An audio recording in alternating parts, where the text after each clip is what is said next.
Uh, Ma'am, Mr. Chair, Honorable Ligarda, again, dalawang klase po yung ating assets, current and non-current assets. Now, as mentioned by our PCEO, the total investment portfolio, 489, dito po siya nasa asset po. So, ibig sabihin, our reserve and our surplus, ang backup niya ay ang ating assets. Now, sa asset po nito, malaking 489 opo, malaki assets. And these are current assets. investment portfolio po yung Kaya nga, 489 po. 489. Opo. Investment portfolio. So, Ibig sabihin, ito po ay cash na ini-invest po ninyo para ini-invest po nyo sa bangko, sa financial institution na meron pong interest. Tama ba ho? Opo. Okay? I-breakdown po natin, ma'am. Ano po? I-breakdown po natin. One question lang. Anong Sige. kinukonsider mo ba ang PhilHealth as negosyo o medical insurer? Health insurance po tayo. Health. Opo. Very clear po sa amin na health Paintindi insurance. sa mga kababayan natin. At pangalawang tanong, saan nyo kukunin ang inyong working budget for next year na 200, how much is that? 280? 281. Saan nyo kukunin dito sa sinasabi ninyo? Opo, the source of our 284 corporate operating budget sa year 2025, estimated direct contribution of 203 billion, investment income of... Direct contribution, ito yung amin. Amin to. Atin po, atin. Atin yun, Opo. kaltas sweldo natin. Opo. So, yung sweldo namin, sweldo natin, yun, ito yung sa working budget ninyo next year. Opo. Kasama Nakolekta po na siya to, dyan. hindi pa. That is estimated po. Na Estimated makukolekta pa, po kukolektahin natin pa. Sa Okay. 2025 po. Out of 283, magkano? 284 po. Oh, 203 ay estimated. Yung direct. 81, saan nyo kukunin? Ang, again, yung other portion, may investment income estimated at 20 billion, Mr. Chair. And the difference of 48 ay kukunin natin siya doon sa surplus. Sa surplus na siya. 48 billion yan. Sandali So, po. may pagkukunan kayo. Opo, may Okay. Can you pagkukunan assure po. the public na makukuha to? Yes po, Mr. Chair, Honorable Yung, Ricardo. yung 30th anniversary, saan kukunin? Hindi nyo pa sinasagot. 30th anniversary Yung po, gastos nila sa 30th anniversary. kasama po siya dapat sa COB 2025. But Saan na kukunin doon sa pondo na yon? Anniversary, the board approved the 323 for the stamp. At Saan na kukunin doon? 323,000. Doon kukunin sa inyong working budget itong Okay. gastos sa anniversary. Doon kukunin. Mr. Chair, as discussed kagabi sa House, the 323,000 galing sa 2024 extended validity. Yun muna yung in-approve po ng management and ng board. Magkano yung expected, bigyan ko kayo ng chance naman to explain. Magkano yung expected or projected niyo ng gastos sa anniversary ninyo? Magkano? Mr. Chair, the initial proposal ay 138 billion proposal. Initial. Para saan yun, Mr. Chair? Anniversary nga, ma'am. Anniversary po. Anong anniversary? Oo. 130 million pang anibersaryo? Saan nyo kukunin ito? Anong gagawin nyo? Una, saan kukunin at anong gagawin nyo sa 130 million pang anibersaryo nyo? Mr. Chair, Anibersaryo pang bigay ng additional package. Hindi anniversary celebration, ma'am. Ang tanong ko lang kung saan nyo kukunin ito. Sa part ba ng working budget ninyo kukunin yung 138? Mr. Chair, ito po ay again proposal pa lang Proposal. siya. Kaya nga, Pag kung matutuloy na-approve siya ito, saan ng board, kukunin? Ay kukunin siya sa corporate operating budget Sa sa part pa rin admin, ng working team budget OOA. ninyo. Yes po. Ilang pasyente ang matutulungan yan? Yan, ang pinapakompute ko sa inyo. Baka naman pag, let's give them the benefit of a doubt, Mr. Chair, anniversary budget, 30 years na sila, 137 million, 138 million, Sabihin mo, sir. siguro naman, hindi naman yung Christmas party or celebration. Siguro naman hindi biyahe. Siguro naman hindi pagkain ng mga officers. Siguro, ito ay pagpalaganap ng mga package. Di ba po? Ano ba yung 138 million? Ma'am, Eh, Mr. Chair. Oh, ano ba? Mr. Chair, sorry. So, pakisagot lang, no? Yes. Yung 138 million, saan gagamitin at saan ang gagaling? Tapos balik sa tanong ko na yung 600 billion at 431 billion, hindi pa rin maliwanag kung pareho ba to o iba po. Mr. Chair, we'll just explain very quickly, just for the purposes of to expedite the discussion. What was approved by the board and what was decided in PhilHealth already is the budget for the 30th anniversary was brought down to a few 100,000 pesos only. So maybe we can just to clarify everything. There's nothing, there's no hundreds of millions, there's no millions. So just so that we can continue with the discussion, please. Yun ang tinanong ko kanina at sabi mo you will explain it later. Yes. So nauna nyo pong sinagot yung mga tanong ni Senator Ligarda kaysa sa mga tanong ko na hindi pa rin nasasagot until now. Pakisagot muna. So just to answer nga very quickly, Mr. Chair, we are only planning to spend a few 100,000 pesos for 30th anniversary. Yan lang po, wala pong mga excessive spending So ibig po. sabihin, Just to simplify the discussion. projected pa lang ito. Actually, may mga proposal, Proposal. but Pero with this, hindi pa natutuloy. So good. Hindi Thank pa, you hindi for pa, asking hindi that. pa natutuloy. You're spending a few hundreds of thousands, but we see on the board, it is not consistent with what the CEO is saying. It's 137.7 million. What is this? An invention, a proposal of some brilliant person? Buti na lang, merong nagkontra at may board. Ano ba ito? Gala night. Gala night. And Sports Fest, 32 million and 13 million. Habang ang dami-daming nangangailangan ng healthcare. Anyway, erase na ito.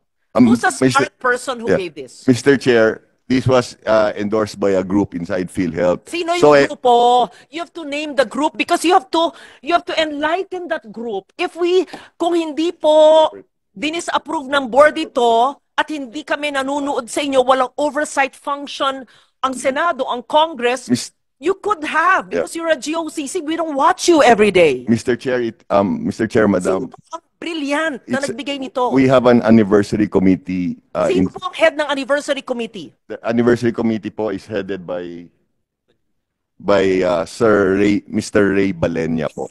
Can that person, please, not now, don't waste our time, give a memo to the chair of the finance committee of the health committee on why the person and the group thought of using 137 million of PhilHealth funds for giveaways and a gala night. We will submit, Your Honor, we will submit it within the day to Congress. No? A sports 2 meet years to the for Senate. 32 million and a gala night with PROs, I hope it's not GROs, at 13 million. And a gala night with HOs for not 4 million, blah, blah, blah. And, okay. And umbrellas for 7.9 million? What's this? Special tokens and umbrellas. Senator Lawrence, Ma'am, may to mail lang simplify po, the no? discussion, Okay. all of those. Kaya nga, projected o plano niyo lang po, kaya ang tanong ko lang naman po sa inyo kanina pa, kung sakaling natuloy po ito, ilang pasyente po ang makikinabang dito? Ilang pasyente po ang naghihingalo na matutulungan dito? Ilang buhay pa po ang masasalbar dito? Yes po. Kaya sabi ko sa inyo, dito sa ating panggobyerno, parati isipin natin, konsensya. 600 Thank billion. Yung mahiwagang 600, kasama ba ho ang 431? Iba pa po. Thank you. Mr. Chair, Honorable Ligarda, that 628.2 billion is the total assets. Kasama po dito ay ang ating investment portfolio po of 489 billion po. And ito po ay composed of the following. Nasa special savings deposit po, Land Bank and DBP, a total of 104 billion. And a big portion of our investment portfolio, 76.70%, ay 375.4 billion pesos government securities. And we have the corporate bonds of 10.1 billion pesos, that is 2.07% of the total 489.5 billion po. So dito po nakapasok ang ating investment and ito po ay available natin na investment siya and convertible into cash. Pangangailangan mo ng korporasyon na magbayad ng benefit payment po natin, ito po yung ating gagamitin po, Okay. which is back up doon sa ating reserve. And 628 billion. Cash, ito yung 49.9, almost 50 billion.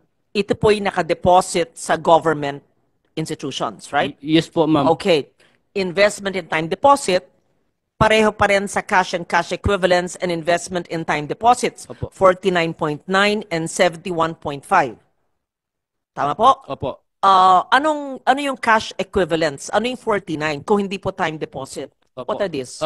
Cash in cash equivalent po, kasama po yung cash in bank and then the special savings deposit. Wag tanggalin nga, binabasa ko po eh. I don't wanna see our faces there. Pakilagay po ulit. Sino nagtanggal? Bakit pa tinatanggal? Pag binabasa ko, tinatanggal.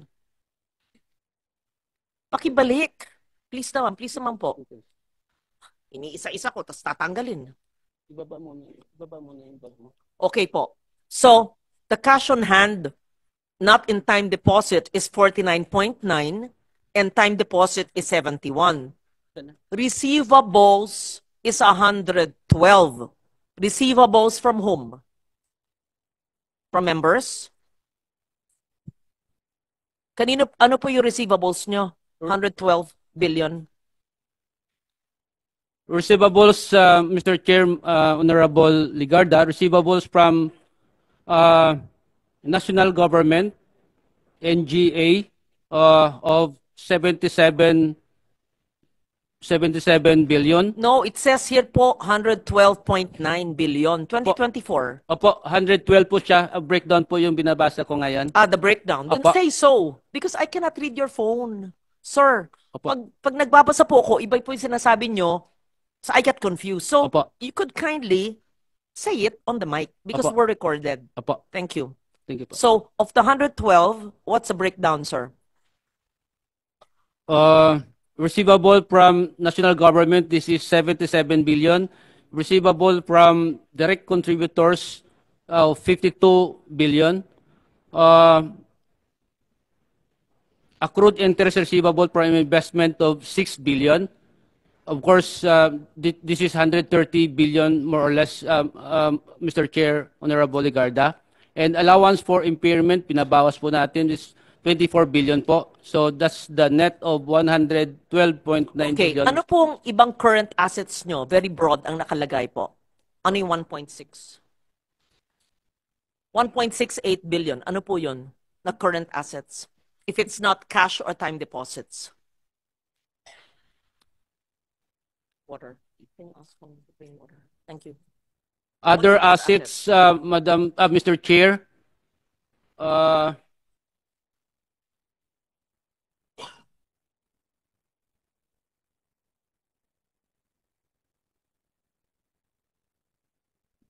part of these other assets are the following, or composed of the following.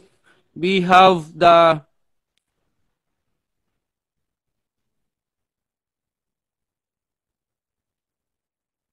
fines and penalties from ECAs, and then payment recovery, DCPM, amounting to 1.6 billion pesos po. Payment recovery, ibig sabihin from the DCPM that we advances to the hospital na recover na po natin. And of course, kasama din po dito, compromise penalty of hospital amounting to 24 million pesos. Yun po. The non-current assets, investment in securities at amortized costs. That's laki. Opo. Okay? Ano po? Paliwanag nyo sa amin. Ito po ang ating government securities po. So this government securities nasa Bureau of Treasury po natin siya. Treasury bill of 28 billion and 232.2 billion for Treasury bond, Mr. Chair. Okay. How about, of course, as property equipment, we understand that the investment property, what is that? What is the 855 million investment property?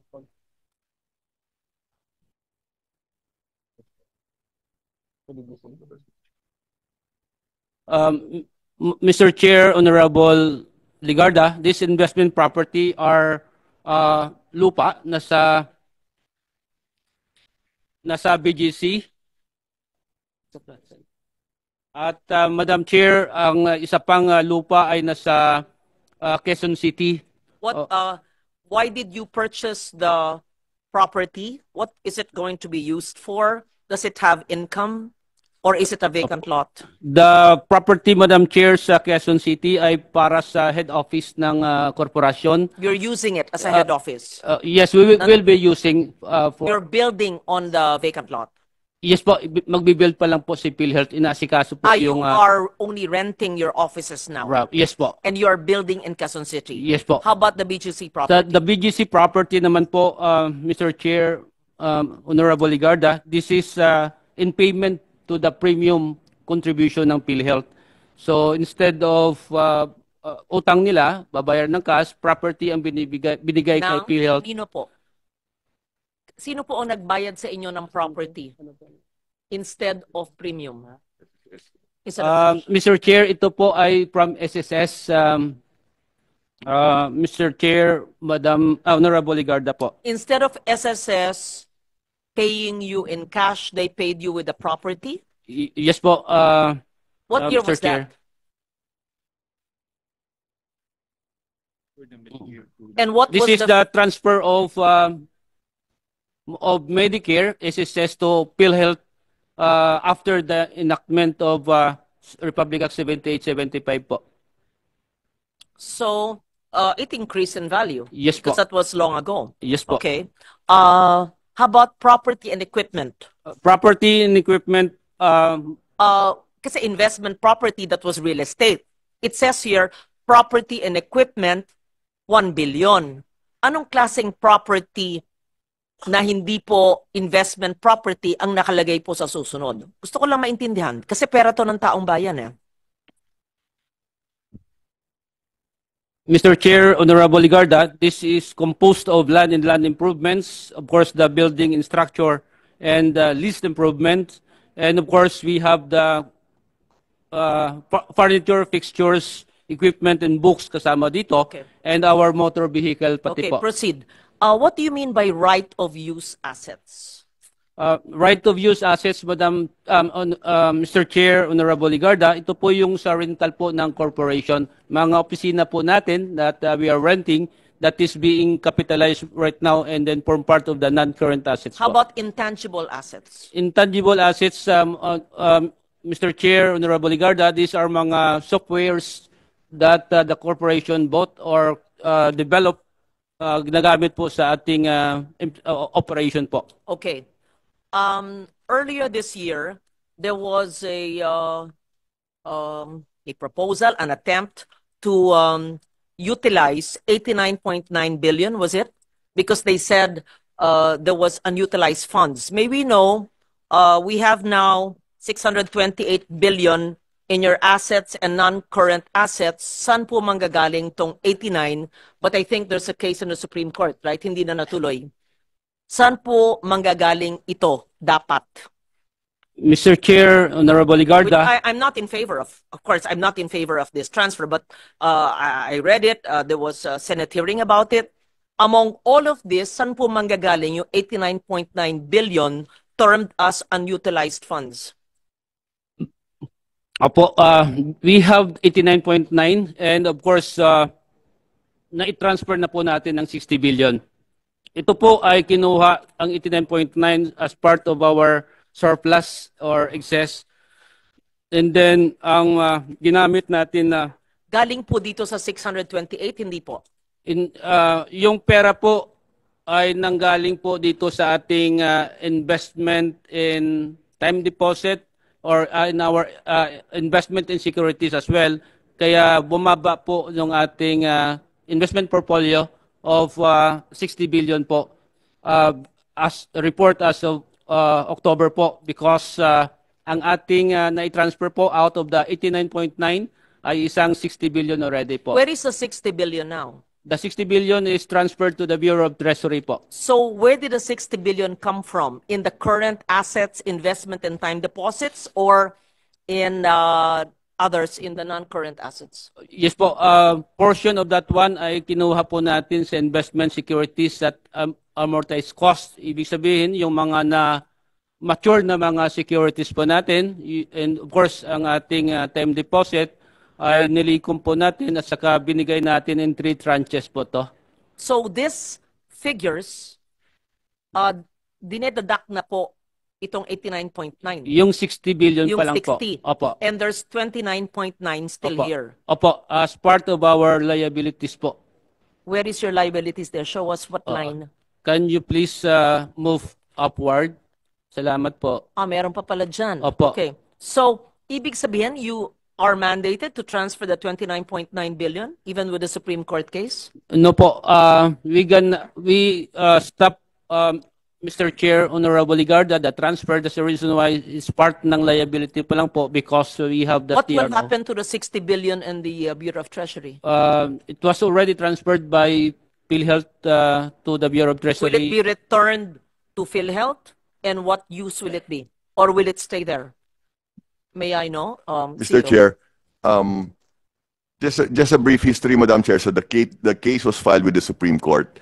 Now, we had already transferred 60 billion, and for the remaining 29.9 billion, that was supposed to be transferred middle of November of this year. However, November 2 or November 3, the Supreme Court came up with Yes, a TRO. yes. So na withhold po Yes. yung last 29.9. Yung 29.9, gagamitin nyo pa to sa PhilHealth na. Yes po. Yes po. So part na ito ng inyong working And the budget. 60 billion? Yes po. Wala Yung na. 60 billion, Okay. wala Now na. going back to the question of Senator Legarda, the 60 billion was already transferred to the Bureau of Treasury. Now, I don't know, we're waiting for the decision of the Supreme Court, but as of now po, nasa kanila na po yan, and yung 29.9 naiwan po sa amin, no? As to your question, Madam Chair, if we will get it back or not, we are just Okay. waiting for the decision. Was it approved by the board? The Yes transfer? po. Yes po. It And was. did it affect your operations? The It- services to the people? Mr. Chair, it did not affect our operations. It was approved by the board, and also for the information of this honorable committee, we were able to seek approvals from OGCC, from GCG, and from COA prior to the release po. This came We- from your... Senator Lauren, if I Yes, may lang yes. po, no? Kanina na-discuss namin ito. When we started at around 10:30 a.m. Wala sanang excess funds na wawalasin ang National Treasury. Wala sanang reserve fund na ganun kalaki, ballooning, kung inagahan po nila ang kanilang pag-expand ng benefit packages. Pag inagahan nila ang kanilang increasing the case rates, inagahan nila na palawakin pa ang kanilang serbisyo.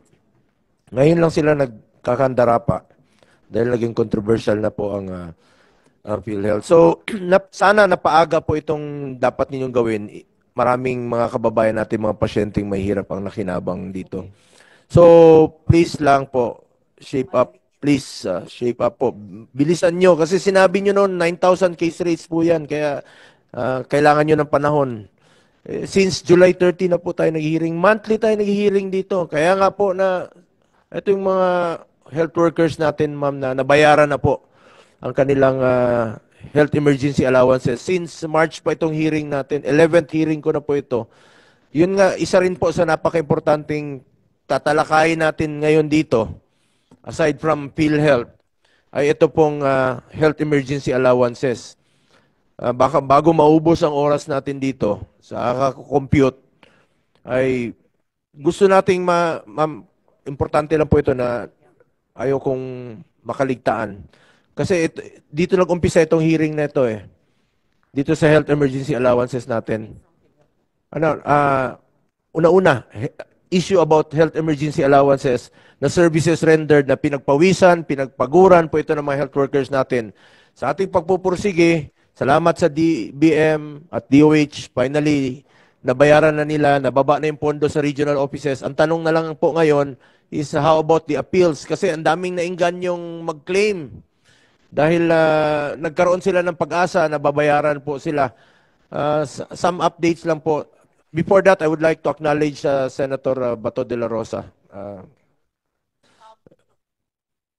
Mr. Chair, I'm very much interested to know that. can I just wrap up? Yung 60 billion nang galing sa investment, securities, and time deposit.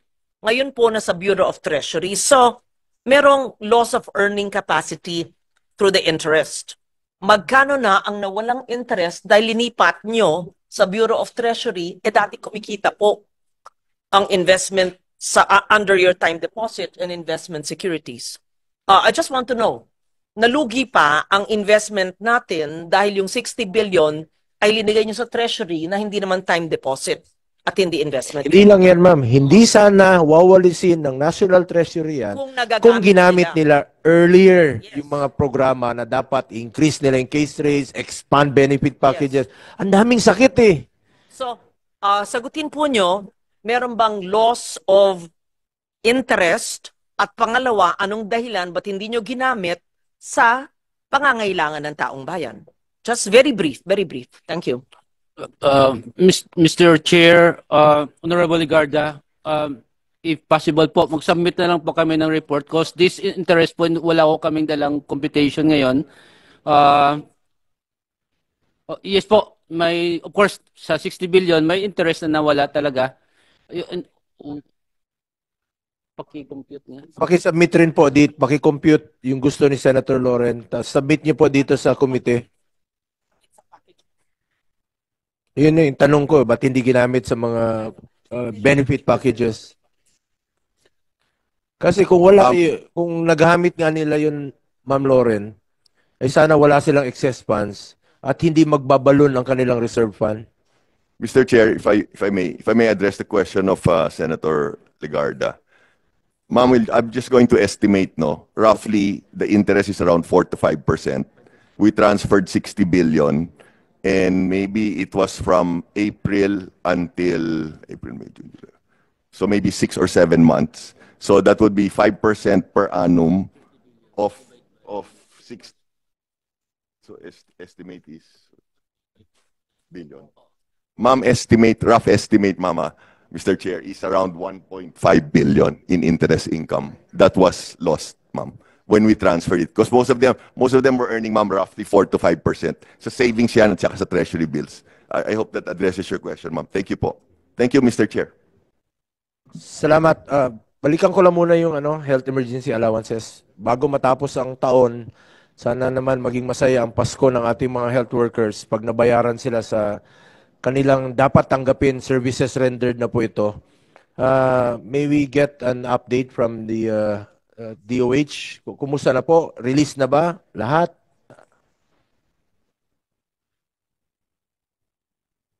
Yusek Bravo, ikaw sasagot. Mr. Chair, Honorable Senators, good afternoon. As agreed with DBM during our Senate hearing last May 30, we have agreed, DBM DOH agreed that the total budgetary requirement of HEA was about 103 billion pesos. At that time, out of the 103, we were short of 27 billion. That's the reason why DOH, we have no funds for that purpose, so we requested DBM for possible funding sources, the 27. So, yung 27 billion na-release na? Yes. Saan ngayon? As early as July, we have already released it to all our regional offices.